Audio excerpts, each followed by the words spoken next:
Bonjour à toutes et à tous et bienvenue dans Fil de Science pour un nouveau format spécial. À l'occasion de ses 20 ans, Futura a choisi de s'adresser à des experts et des expertes de tout milieu qui parrainent le site depuis longtemps. Et pour nous parler de science et de science-fiction, c'est bien évidemment vers Roland Lehoucq que nous nous sommes tournés. Je suis Roland Lehoucq, astrophysicien au département d'astrophysique du CEA de Saclay et aussi président du festival Les Utopiales, le grand festival de science-fiction qui se déroule chaque année à Nantes. En particulier depuis 2020, de nombreux médias et plusieurs journalistes de Futura n'hésitent pas à parler d'une rupture du lien de confiance entre le grand public et la science. Avec la démocratisation de l'information mais également des opinions en ligne, les pratiques de médiation et de vulgarisation doivent s'actualiser pour renouer le lien entre les chercheurs et les spectateurs, lecteurs et auditeurs. Un travail de longue haleine qui commence par expliquer tout simplement comment se constituent les connaissances scientifiques. Je pense que les relations entre le grand public et les sciences est toujours bonne. Enfin, je pense que le public a besoin de savoir des sciences, a envie de savoir des sciences, a du goût pour les sciences. Mais c'est vrai qu'il est toujours difficile de se retrouver dans la jungle des discussions qui ont lieu alors à la télévision, sur l'internet, sur les réseaux sociaux, etc., à la radio même éventuellement, sous le tombereau d'informations qui lui arrivent dessus. Évidemment, il faut qu'il soit capable de faire le tri. Il a plutôt tendance, quand on ne sait pas trop, à se méfier, disons, à dire non, ça ne va pas être vrai, ça ne va pas être vrai. La difficulté pour ce public-là, c'est d'avoir les outils mentaux pour trier le bon grain de livret. Et je ne pense pas qu'il se méfie de la méthode scientifique ou de la pratique des scientifiques. Et je pense même qu'il apprécie les scientifiques. Simplement, l'image est brouillée. D'autres essaient de s'accaparer l'image et le ton des scientifiques en vendant, si j'ose dire, des choses qui ne le sont pas. Et donc, toute la difficulté de pouvoir faire ce tri. Et donc, il y a besoin d'autre chose que de faits scientifiques. Disons que effectivement, d'abord, en première intention, quand on parle de science au grand public, on veut d'abord communiquer des éléments de faits scientifiques, des connaissances scientifiques, mais je pense qu'il est de plus en plus indispensable de parler aussi de la façon dont on sait ces choses, comment sait-on ce que l'on sait. Voilà aussi autre chose qui mériterait d'être largement développée, peut-être pour que le grand public s'y retrouve et puisse faire la distinction entre ce qui relève de la science et de la pratique scientifique et ce qui relève, disons, du reste. Pour Roland Lehoucq, la solution n'est pas d'aller à l'encontre de la liberté d'expression en contrôlant ce qui se dit en ligne, mais d'équiper le public des outils nécessaires pour exercer son esprit critique. Pour arriver à cet objectif, les acteurs que sont les médiateurs scientifiques doivent être soutenus dans leur tâche de transmission des savoirs. Quand il y a contrôle, il y a qui contrôle les contrôleurs. Il y a toujours cette question qui est ici, qui est posée immédiatement, et donc c'est toujours très compliqué de vouloir contrôler les choses. Et donc il faut, pour être réellement libre, peut-être, il faut supporter une part de bullshit généralisé, malheureusement qui devient extrêmement important, mais je crois que c'est le prix de la liberté de chacun, si l'on veut que chacun puisse s'exprimer. C'est vrai qu'en même temps, on peut être extrêmement désolé de voir la quantité de choses tout à fait consternantes qui sont produites par les réseaux sociaux, disons, parce que c'est le suspect habituel de ce genre de pratique, mais il n'y a pas que la télévision, certaines chaînes de télévision mettent devant des idées absolument consternantes sur la science, et pas que d'ailleurs sur la science, mais sur la science en particulier, d'où l'importance d'avoir des acteurs intellectuellement armés, des acteurs qui sont bien sûr les scientifiques, mais eux aussi ont leur travail à faire, eux ne sont pas forcément aussi aguerris aux médias, mais d'où l'importance, c'est d'avoir des médiateurs aguerris aux médias et connaisseurs des sciences. Par exemple, Futura Science, par exemple, les journalistes scientifiques, et on voit dans les grandes rédactions, disons, les journalistes scientifiques sont en nombre très petit et n'ont pas la place qu'ont les journalistes économiques, par exemple les journalistes politiques. Et donc, il faudrait vraiment une alliance beaucoup plus forte, sans doute, entre les scientifiques et les journalistes. Je dis les journalistes, mais disons en général les médiateurs scientifiques. Alliance beaucoup plus forte qui passe par une formation de ces médiateurs et par un nombre plus grand de ces médiateurs. C'est pas juste on veut bien l'être et ça marche tout seul. Non, c'est un peu plus compliqué que ça.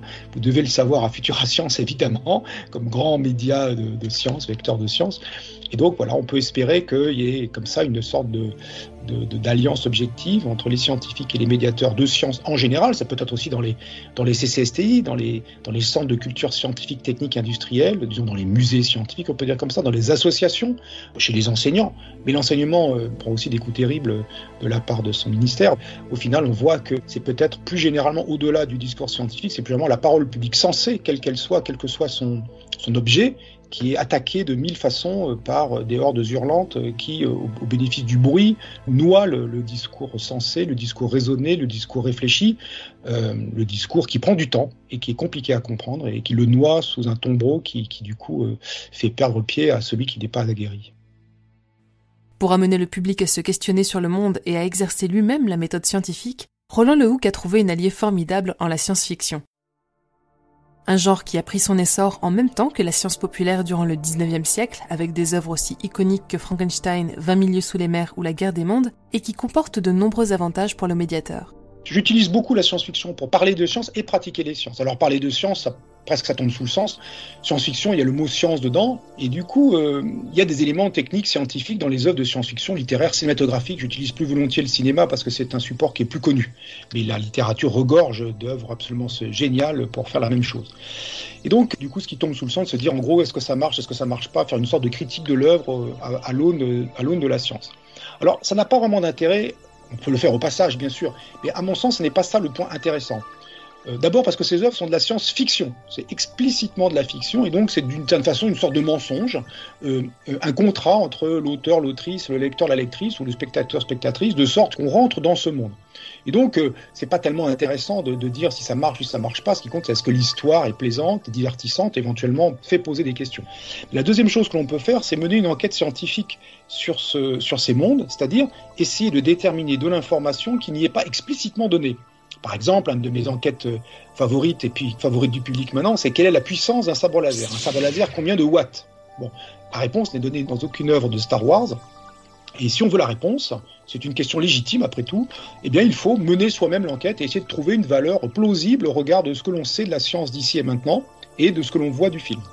La réponse aboutit à une valeur si gigantesque, 1 milliard de watts par sabre laser, qu'on se dit c'est pas possible le sabre laser. Il y a évidemment les arguments plus simples pour se dire qu'un sabre laser n'est pas possible. Mais l'intérêt de ça, c'est de faire une enquête scientifique. Autrement dit, de pratiquer à petite échelle, sur un sujet très simple et un peu, disons, exaltant, un peu intéressant, de pratiquer très exactement ce que font les scientifiques dans leur laboratoire en se demandant quel est l'âge de l'univers, quelle est la température au centre du Soleil. Et donc, quand on fait ce genre d'enquête en sciences, on utilise des techniques intellectuelles, des méthodes de simulation, de calcul, de raisonnement, de corpus scientifique qui se retrouvent très exactement employés de la même façon dans un système beaucoup plus simple, évidemment, dans la science-fiction. Donc l'intérêt d'utiliser de la science-fiction, c'est de pouvoir à la fois parler des faits scientifiques, bien sûr, et de rendre la science aimable en utilisant un support plaisant, mais aussi de montrer comment sait-on ce que l'on sait en pratique sur un sujet simple qui permet d'analyse, disons, rapide à l'échelle d'une conférence d'1 heure ou de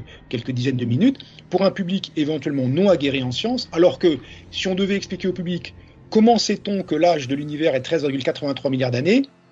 On peut le faire, mais c'est aussi extrêmement long et technique, si on veut rentrer dans les détails, d'expliquer comment sait-on accorder sur une telle valeur. Et le dernier point, et ça c'est arrivé plusieurs fois, c'est que quand je fais ces exposés, j'explique comment je fais. Donc un peu comme un scientifique qui a une nouvelle idée, une nouvelle hypothèse, un nouveau modèle, une nouvelle simulation, il va expliquer à ses collègues proches, puis ensuite à ses collègues plus lointains par le biais d'articles scientifiques ce qu'il a fait. Et là, je l'explique au public, considérés donc comme non pas des sujets, mais des partenaires qui vont écouter ce que je leur dis, et le public n'est pas idiot, le public a des idées, le public sait des choses, et donc va réagir à ce que je dis, et poser des questions. Et donc ça permet d'élaborer aussi sur le fait que la science ne se construit pas seule, mais se construit de façon collective et collaborative. Bien sûr, il y a aussi les biais humains, les luttes de pouvoir, l'argent, tout ce que l'on veut dans la science, il y a une sociologie des sciences, mais néanmoins, la science, son point fondamental, c'est que c'est une pratique collective et collaborative. Et ça, c'est extrêmement important d'expliquer ça aussi au public, parce que du coup, c'est pas une personne qui est un représentant ou une représentante de la science, ça ne peut être qu'un collectif, et une personne qui représente ce collectif. Et ça fait partie aussi des critères qui permettent de distinguer si un discours, dans le monde général, est d'ordre scientifique ou pas, si la personne parle pour elle, parle d'elle et parle de ce qu'elle fait, peut-être que elle n'est pas aussi scientifique qu'elle le prétend, ou plus exactement, elle se met un peu trop en avant pour avoir une démarche qu'on appelle scientifique, c'est-à-dire cette démarche collective et collaborative. Mais la science-fiction n'aide pas seulement à se questionner sur notre monde actuel. Elle nous aide aussi à entrevoir des futurs probables. Il y a une sorte de quelque chose de plus dans la science-fiction que le simple divertissement ou la mise en scène d'éléments scientifiques et techniques. Elle les met en scène en essayant d'envisager les conséquences pratiques, les conséquences sur les humains, les conséquences sur l'humain à l'échelle individuelle, mais aussi sur les sociétés. Et donc, en ce sens, la science-fiction est vraiment un support extrêmement intéressant, et pratiquement le seul qui fait ça, en fait, c'est même presque pratiquement, c'est la seule littérature qui fait ça, de mettre en scène les sciences au-delà d'un cadre simplement technique ou d'un cadre de décor, mais aussi pour en envisager les conséquences des interactions entre les humains et les techniques qu'ils produisent. D'une certaine façon, de discuter la coévolution entre les humains et les techniques qu'ils produisent.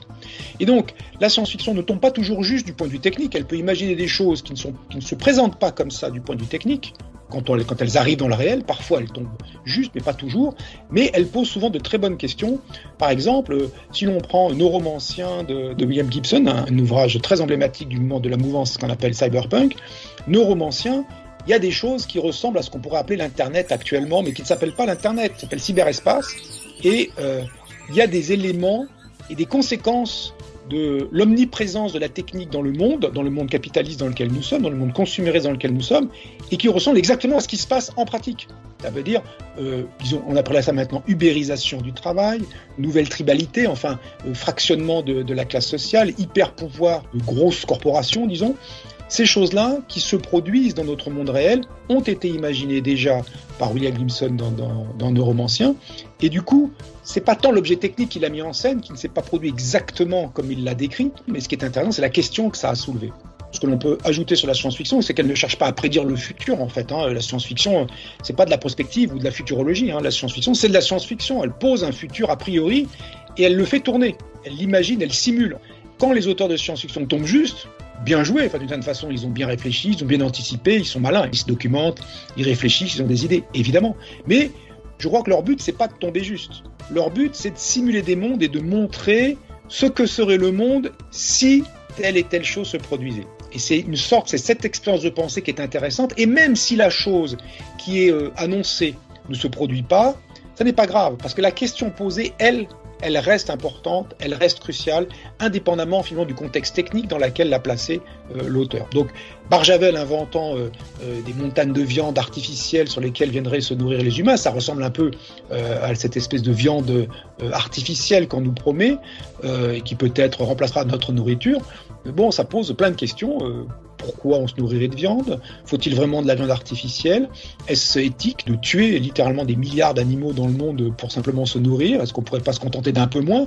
Au-delà de simplement la mise en scène technique de la chose, et probablement quand Barjavel décrit la fabrication de cette viande artificielle, il ne tombe pas juste comme maintenant on la fabriquerait, il la met dans des proportions où on n'est pas encore capable de la produire actuellement, mais au-delà de ça, ça pose des questions sur dans quel monde vivons-nous? Dans quel monde vivons-nous pour artificialiser le vivant même au service de notre production? Dans cette optique, la science-fiction ouvre donc également un débat citoyen autour des sciences. Ainsi, l'auteur ou l'autrice peut nous amener à réfléchir au rapport que nous entretenons à ce que nous créons, à la façon dont nous dessinons le monde de manière collective et individuelle, et aux choix que nous souhaitons faire pour notre avenir. La science-fiction a aussi un rôle éthique, en tout cas, permet de discuter des questions éthiques et même d'une éthique du futur, c'est-à-dire de quelque chose qui engage nos actions maintenant au regard de ce que sera le monde plus tard, et des humains qui l'habiteront, mais pas que des humains, du non-humain qui habitera ce monde plus tard.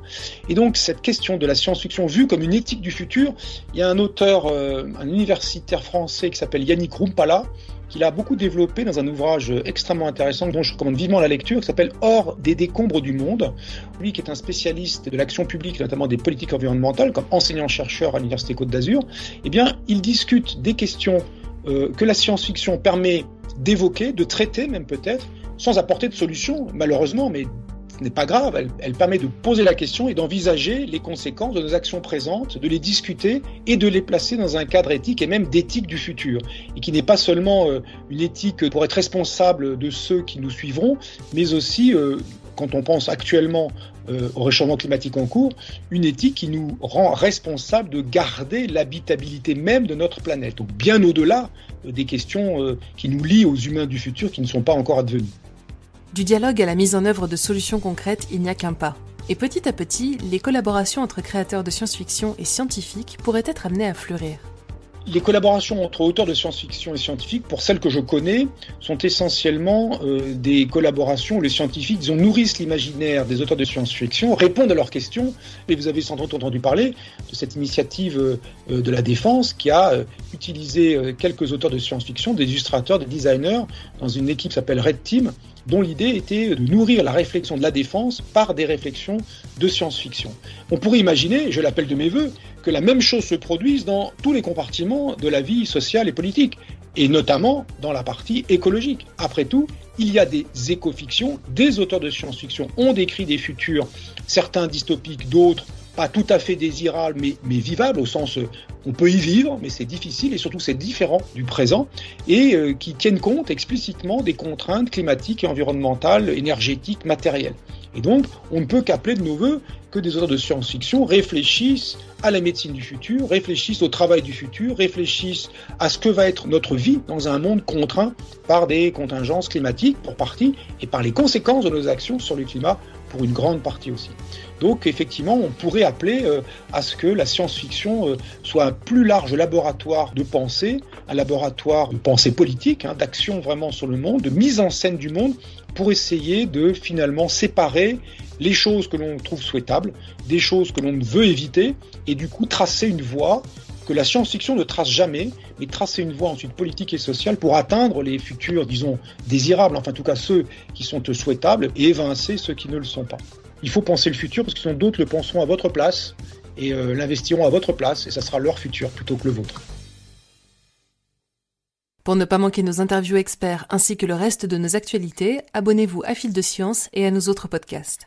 Vous pourrez retrouver une bibliographie proposée par Roland Lehoucq sur les sujets évoqués en description d'épisode. Si cet épisode vous a plu, n'hésitez pas à nous laisser un like et un commentaire sur Tumult, ainsi qu'une note sur vos plateformes de diffusion préférées. On se retrouve lundi pour un nouvel épisode de TechPod, et d'ici là, bonne soirée à tous.